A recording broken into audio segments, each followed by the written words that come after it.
If it pleases the court, Attorney Van on behalf of Mr. Cooper, the father. I'm going to focus on the service issue, and then Mr. Robichewski's going to focus on the issues with regards to the remainder of the evidence.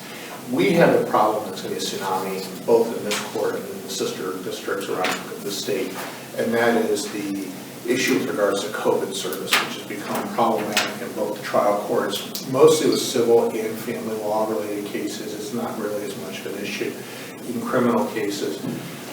But the problem is that the post office and FedEx were the two primary sources of service at this point, have been going with a contactless delivery service, which they're marking as COVID-19, C19. I've seen various variations of it. Or you actually have, in some cases, the delivery driver signing their names and then submitting information.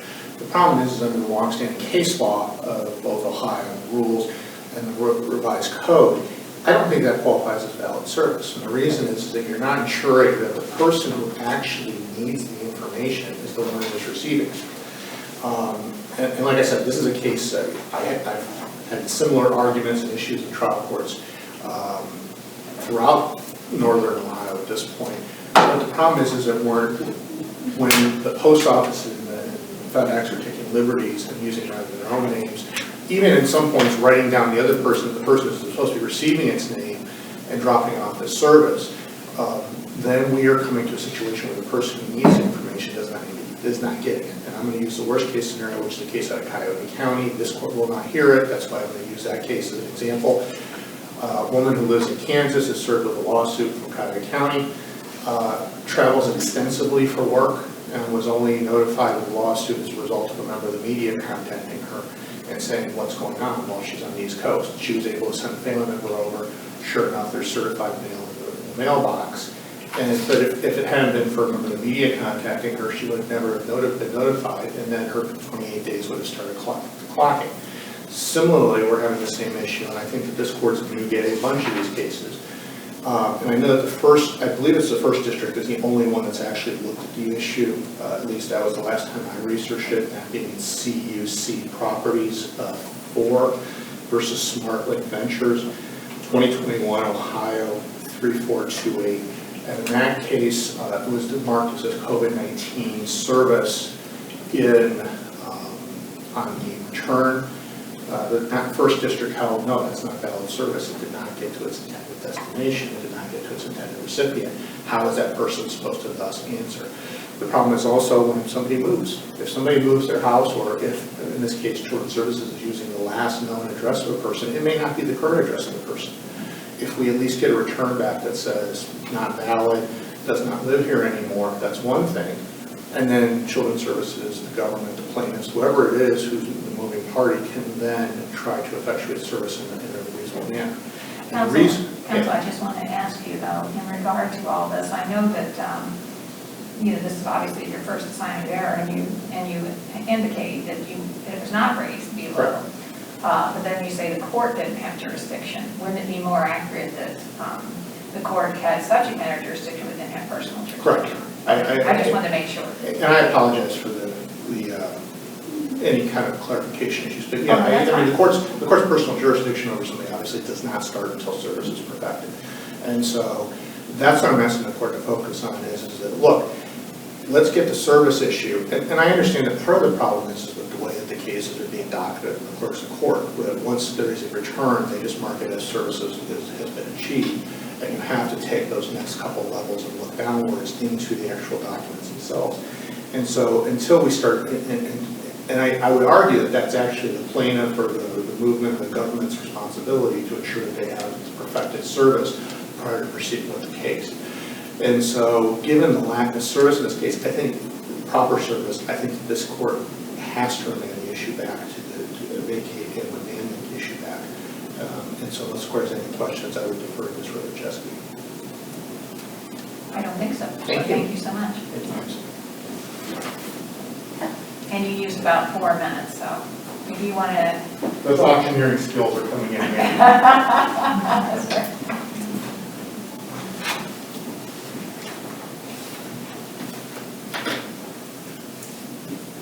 Good morning. Thank you, Your Honor. May it please the court. I'm Barbara Robichewski. and I'm here representing the appellant Jessica Jeffries, who's the mother of these children. The parties to a permanent custody action must be afforded every procedural and substantive protection the law allows. That is because permanent custody is the death penalty of juvenile court. And among those protections is the obligation of the agency to use reasonable efforts to reunify the children with the parent or the guardian. And as the moving party, Summit County Children's Services has the burden of proving reasonable efforts. Summit County Children's Services argues that per the magistrate's decision of February 23, 2021, the magistrate made a finding of reasonable efforts at that time, and therefore this court is precluded from reviewing whether the agency made reasonable efforts from that point forward. I think what's very important to consider in this case is a couple of issues. First of all, the timeline in this case is very, very condensed. The case was filed September 2020. The case plan was filed October 2020. The case plan was adopted and made an order of the court in December 2020. Maternal grandmother, who had only one objective on that case plan, which was to obtain a mental health assessment and then follow-up recommendations. She actually completed that mental health evaluation within the same month that the case plan was adopted. So I don't believe there's any dispute that she can check that off as having complied with the case plan. The case plan was amended in January 2021, but no substantive modifications were made to the objectives. And then permanent custody was filed February 12, 2021. Then the court made a reasonable efforts finding at a hearing on by a journal entry of February 23, 2021. What this timeline shows us is a really disturbing trend in children's services cases in which permanent custody is being filed within 2 to 3 months of a case plan being journalized. I don't know how any family, especially in a global pandemic, can substantially remedy the reasons that the children have come into custody in the first place in 2 to 3 months, such that children's services should be filing for permanent custody that quickly. And sending a signal to the family, to the court, that Children's Services has now determined through a 3 to 4 page motion all the reasons why this family is a failure and cannot reunify. But that's what they did. Now, and let me ask you though, my understanding is that the testimony reflected that even though CSB had filed for permanent custody, they said that they were still helping the family work the case plan and trying to still reunify the family at the same time. And that is the perfect segue to my next point. Okay, they in fact did testify to that. However, the evidence is not necessarily what they testified to. In fact, what the testimony reflected was between February 2023 and August 18th of 2020, February 23rd and August 18th, Children's Services didn't even follow the case plan that they had in fact asked to be journalized. The case plan required that Children's Services was required to maintain contact with the service agencies, specifically maternal grandmother's mental health provider, Portage Path, to get regular updates and address any concerns. The testimony reflected that Children's Services never had any meaningful contact with Portage Path at all. So after the case plan is journalized and after maternal grandmother seeks services, and she was really the most likely person to reunify with the children, Children's Services never obtains a copy, at least from the record, we can't ascertain that they obtained a copy of grandmother's mental health evaluation, the recommendations, the treatment plan. They never determined how often she was supposed to go to treatment. They didn't determine how many she attended, how many she missed, what kind of compliance she had during the scope of her sessions, what they discussed, whether she was making any progress. Nothing. They had no information. And they had no information because the caseworker didn't realize that the release that they had was expired. But there's no indication why it would have been expired if the case was less than a year old at the time of permanent custody trial. However, it's the agency's responsibility to have a valid release and follow up on it. So the testimony at trial basically indicates that grandmother started her sessions in March 2021, and after that they don't know anything. And the only thing they knew about her sessions actually came from maternal grandmother. So they have the burden of proof. It is their job to establish by clear and convincing evidence what the case plan compliance is and whether grandmother complied with the terms and conditions of her treatment, but they didn't have that information because they didn't obtain it. And then they want to say that this court is precluded from determining reasonable efforts when in fact they didn't even follow their own case plan. How much time do I have? Actually, I was just going to tell you that you are out of time right now at 10. If you want to continue on, you can, but you'll be in the 5-minute rebuttal. I will reserve my time. Thank you. All right, thank you.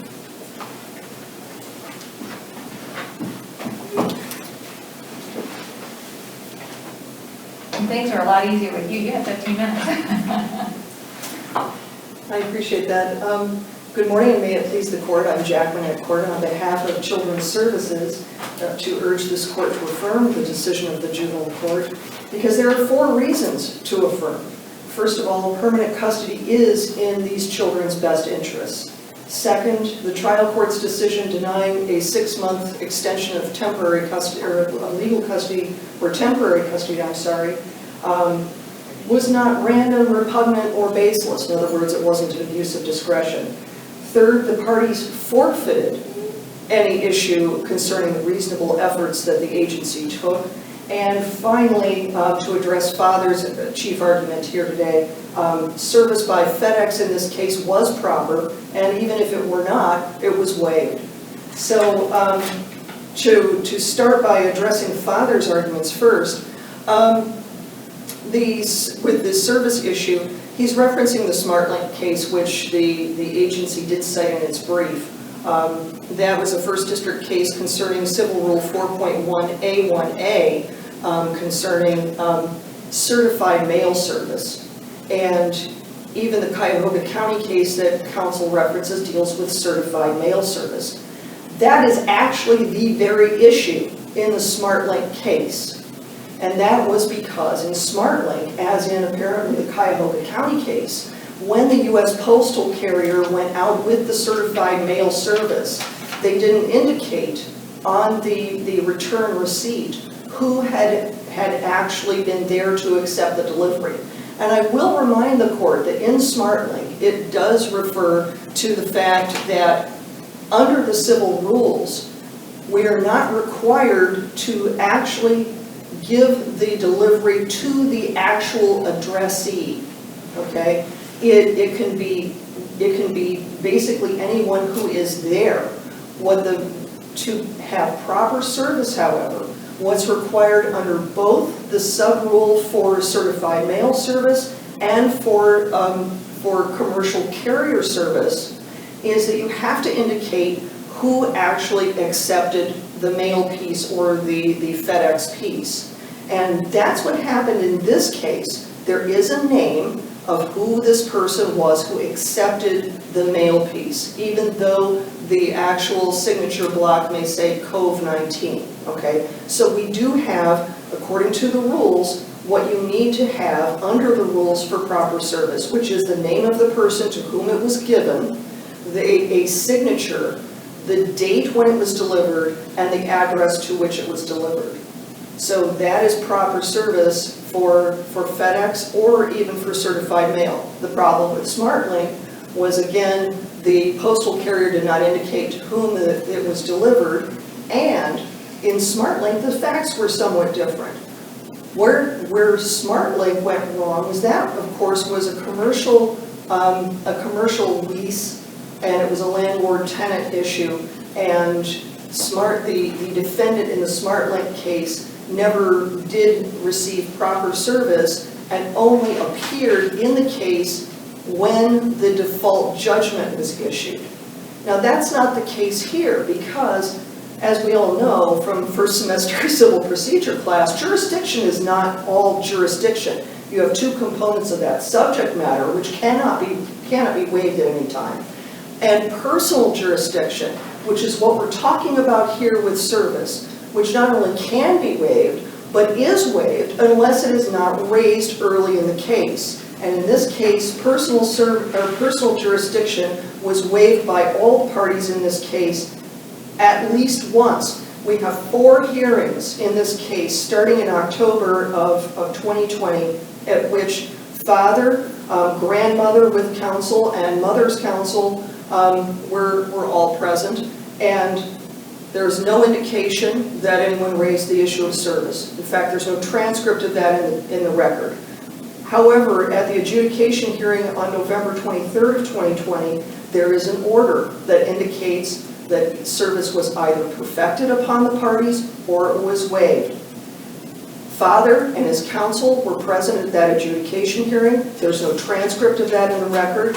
And in addition, no one, not father, not mother, not grandmother, objected to that magistrate's order. And then when the court, the juvenile court approved the magistrate's order, no one raised an objection to that or filed anything under Rule 60B to object to that order.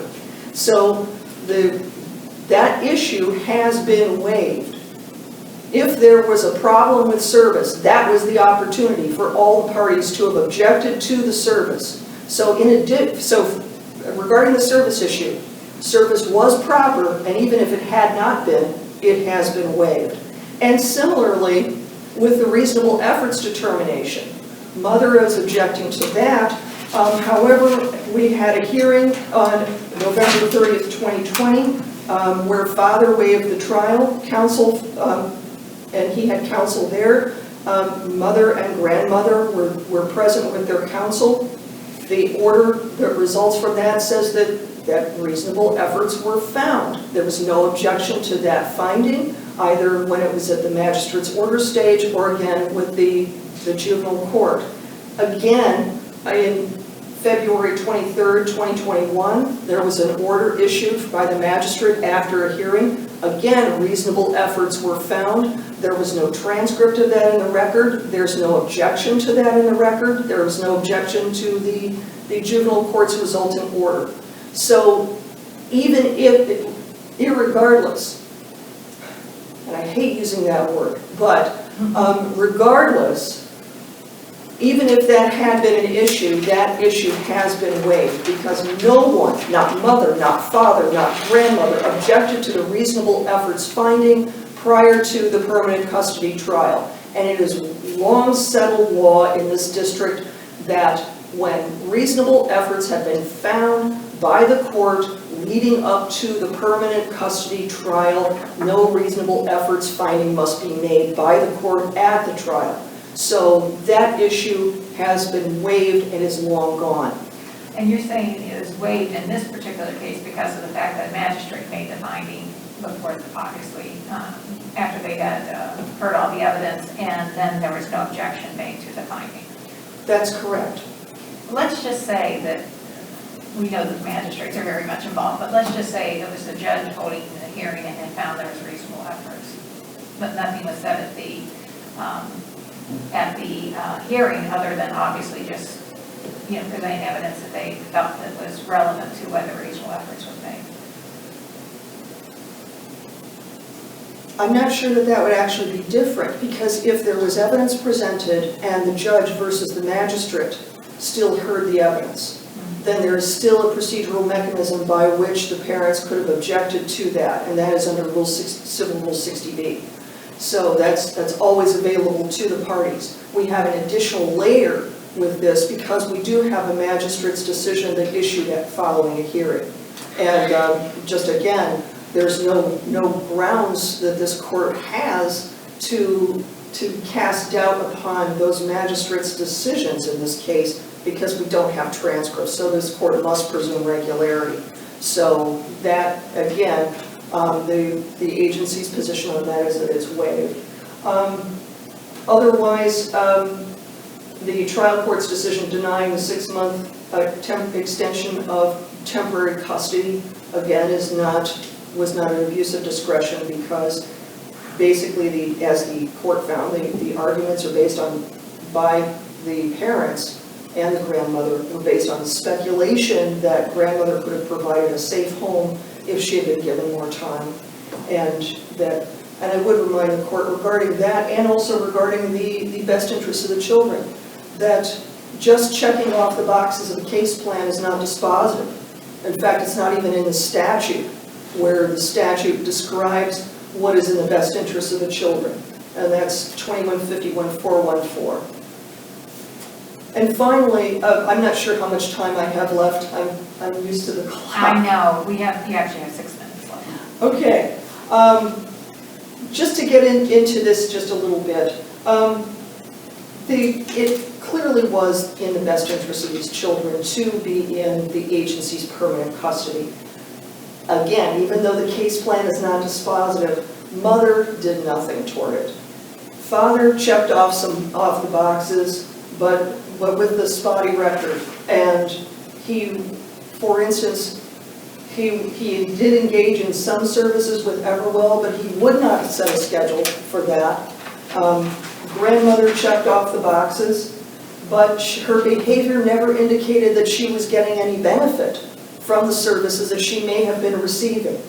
Because remember, she missed appointments. We do know, the agency did know that. Her progress was unknown. And again, neither father's nor grandmother's behavior demonstrated that they were making any progress or learning anything from checking off the boxes of their case plan. Counsel, let me direct you to something that is of interest to me in regard to the time period. Evidently, it was a very short time period, only a couple months before they filed the motion for permanent custody. Is that correct?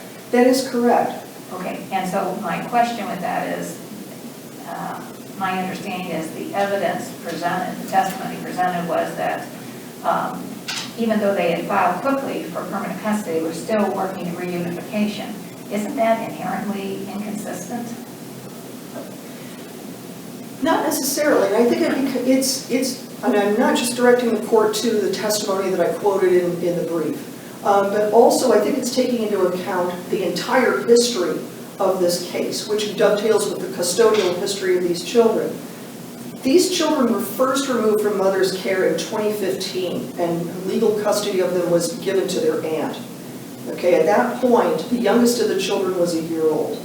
In 2018, in March, the mother regained custody after there was a complaint about the aunt, and mother had regained sobriety. Those children were in mother's custody for approximately 9 months after that, before in December 2018, mother relapsed and legal custody was given to maternal grandmother.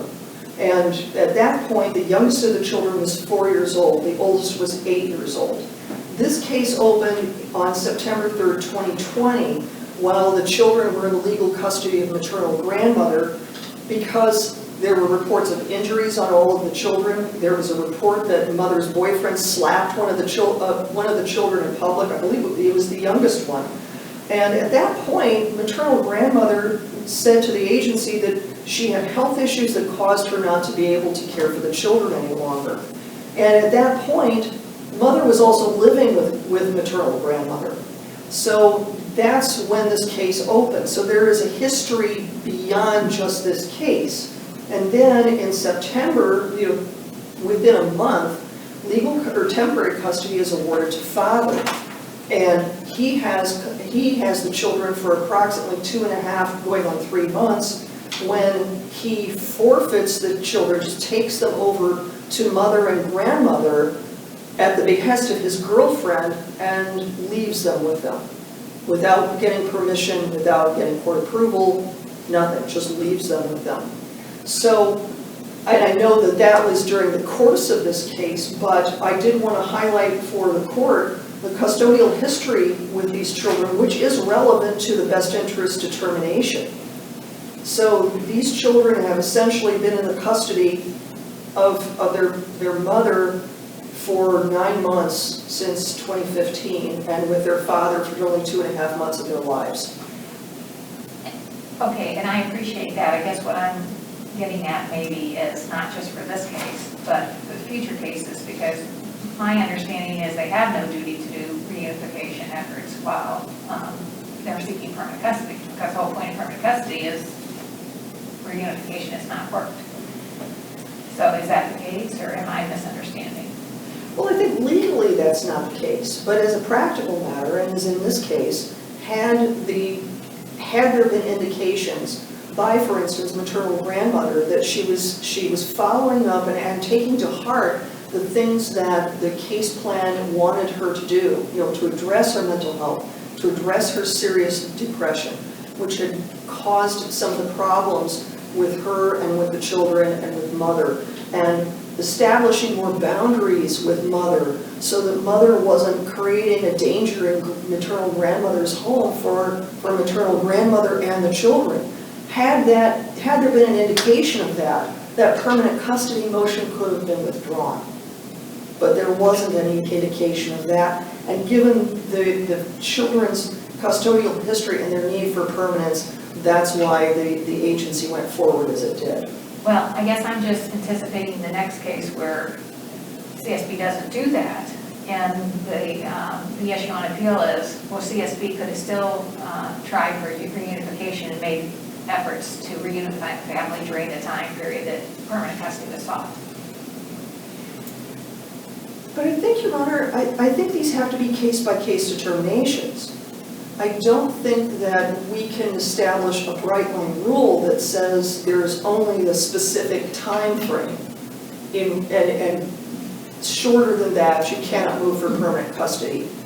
We do have time frames where the agency must, by statute, move for permanent custody. There are deadlines for that, and there are deadlines for how these cases are supposed to progress. But neither the statute nor, so far, the case law establishes a minimum time frame.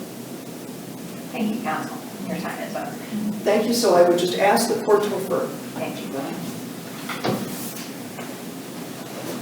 You have 5 minutes remaining. Thank you. Are you going to split that time? No, I'm sure Majeski's more articulate than I am. Well, but you talk faster, so. Thank you. Thank you, Your Honor. Thank you very much. I do want to go over a few of the points that my esteemed colleague has already made, as well as circle back to a few of my own arguments. I think this court has a very, very real concern about the timing of these permanent custody motions. It is absolutely disingenuous to file for permanent custody as quickly as the agency did in this case, while simultaneously giving lip service to reunification. This is not the first case in which this is going to be an issue. In fact, I just dismissed an appeal in which this very issue was at the center of my appeal, and I only dismissed due to the death of my client. So I no longer had a client for which I could pursue that argument. But this is going to be an epidemic because it's continuing to happen. And this court is going to see this over and over again, where we have a very, very quick permanent custody filing, and the agency says, well, we're filing for permanent custody, but we're still going to try to reunify. I just don't think, and I think this court also has a real concern, that just isn't really how it's working out. And I think that if we're going to, quote, give these families every procedural protection, then we have to actually give these families every procedural protection and make sure that they don't lose their children because Summit County Children's Services filed for permanent custody and decided that the family was not savable within just a couple of months. I also want to highlight the fact that reasonable efforts is a fluid concept. In this case, a magistrate made a finding of reasonable efforts in February 2021. That was only approximately 2.5 months after the case plan was filed. And at that time, maybe the agency had made reasonable efforts. But how could that magistrate in February know that foresee that for the next 6 months, the agency would not follow its own case plan? They can't prospectively know that reasonable efforts will then not be made throughout the rest of the case. So reasonable efforts has to be, if we're going to, again, give these families every protection the law allows, reconsider whether reasonable efforts has been made throughout the course of the case, especially in a case like this, where the agency has already signaled, really, to the family and to the court that they don't believe this family can reunify. Consider the case of conceptually where the court makes a finding of reasonable efforts at the 3-month mark, which often is sometime close in time to disposition. Then there's not a reasonable efforts finding throughout the rest of the course of the case, which, as we know, can go on for another 1.5 years, potentially. Does that really mean that this court and the judge, the trial court, are then precluded forevermore from ever considering whether Children's Services had made reasonable reunification efforts? Of course not. In fact, this Well, court... would it be the parents' obligation to raise the issue? Well, and the parents did raise the issue. In the trial, they raised the issue. They argued that there were not reasonable reunification efforts.